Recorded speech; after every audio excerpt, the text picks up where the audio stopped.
تو ان کاموں کو کس اختیار سے کرتا ہے اور یہ اختیار تجھے کس نے دیا ہے؟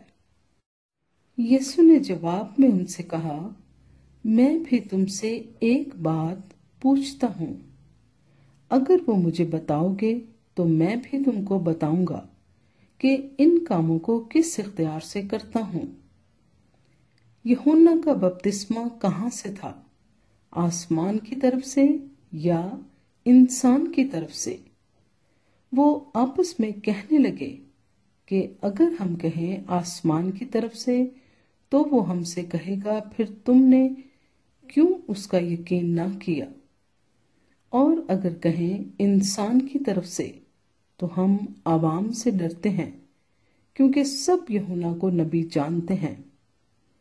بس انہوں نے جواب میں یسوع سے کہا، ہم نہیں جانتے۔ اس نے بھی ان سے کہا، میں بھی تم کو نہیں بتاتا کہ ان باتوں کو کس اختیار سے کرتا ہوں۔ دو بیٹوں کی تمثیل۔ تم کیا سمجھتے ہو؟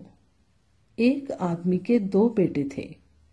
اس نے پہلے کے پاس جا کر کہا، بیٹا جا، آج داغستان میں کام کر۔ اس نے جواب میں کہا، نہیں جاؤں گا، مگر پیچھے پچھتا کر گیا۔ پھر دوسرے کے پاس جا کر اس نے اسی طرح کہا۔ اس نے جواب دیا، اچھا جناب، مگر گیا نہیں۔ ان دونوں میں سے کون اپنے باپ کی مرضی بجا لایا؟ انہوں نے کہا، پہلا۔ یسوع نے ان سے کہا، میں تم سے سچ کہتا ہوں کہ محصول لینے والے اور کسبیاں تم سے پہلے خدا کی بادشاہی میں داخل ہوتی ہیں، کیونکہ یوحنا راست بازی کے طریق پر تمہارے پاس آیا اور تم نے اس کا یقین نہ کیا، مگر محصول لینے والوں اور کسبیوں نے اس کا یقین کیا، اور تم یہ دیکھ کر پیچھے بھی نہ پچھتائے کہ اس کا یقین کر لیتے۔ داغستان کے ٹھیکیداروں کی تمثیل۔ ایک اور تمثیل سنو۔ ایک گھر کا مالک تھا جس نے داغستان لگایا اور اس کی چاروں طرف احاطہ گھیرا، اور اس میں حوض کھودا اور برج بنایا، اور اسے باغبانوں کو ٹھیکے پر دے کر پردیس چلا گیا۔ اور جب پھل کا موسم آیا تو اس نے اپنے نوکروں کو باغبانوں کے پاس اپنا پھل لینے کو بھیجا، اور باغبانوں نے اس کے نوکروں کو پکڑ کر کسی کو پیٹا اور کسی کو قتل کیا اور کسی کو سنگسار کیا۔ پھر اس نے اور نوکروں کو بھیجا جو پہلوں سے زیادہ تھے، اور انہوں نے ان کے ساتھ بھی وہی سلوک کیا۔ آخر اس نے اپنے بیٹے کو ان کے پاس یہ کہہ کر بھیجا کہ وہ میرے بیٹے کا تو لحاظ کریں گے۔ جب باغبانوں نے بیٹے کو دیکھا تو آپس میں کہا، یہی وارث ہے، آؤ اسے قتل کر کے اس کی میراث پر قبضہ کر لیں۔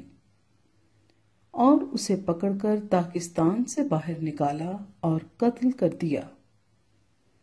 پس جب داغستان کا مالک آئے گا تو ان باغبانوں کے ساتھ کیا کرے گا؟ انہوں نے اس سے کہا، ان بدکاروں کو پوری طرح ہلاک کرے گا اور باغ کا ٹھیکہ دوسرے باغبانوں کو دے گا جو موسم پر اس کو پھل دیں۔ یسوع نے ان سے کہا، کیا تم نے کتاب مقدس میں کبھی نہیں پڑھا کہ جس پتھر کو معماروں نے رد کیا وہی کونے کے سرے کا پتھر ہو گیا؟ یہ خداوند کی طرف سے ہوا اور ہماری نظر میں عجیب ہے۔ اس لیے میں تم سے کہتا ہوں کہ خدا کی بادشاہی تم سے لے لی جائے گی اور اس قوم کو جو اس کے پھل لائے دے دی جائے گی۔ اور جو اس پتھر پر گرے گا ٹکڑے ٹکڑے ہو جائے گا، لیکن جس پر وہ گرے گا اسے پیس ڈالے گا۔ اور جب سردار کاہنوں اور فریسیوں نے اس کی تمثیلیں سنی تو سمجھ گئے کہ ہمارے حق میں کہتا ہے، اور وہ اسے پکڑنے کی کوشش میں تھے، لیکن لوگوں سے ڈرتے تھے کیونکہ وہ اسے نبی جانتے تھے۔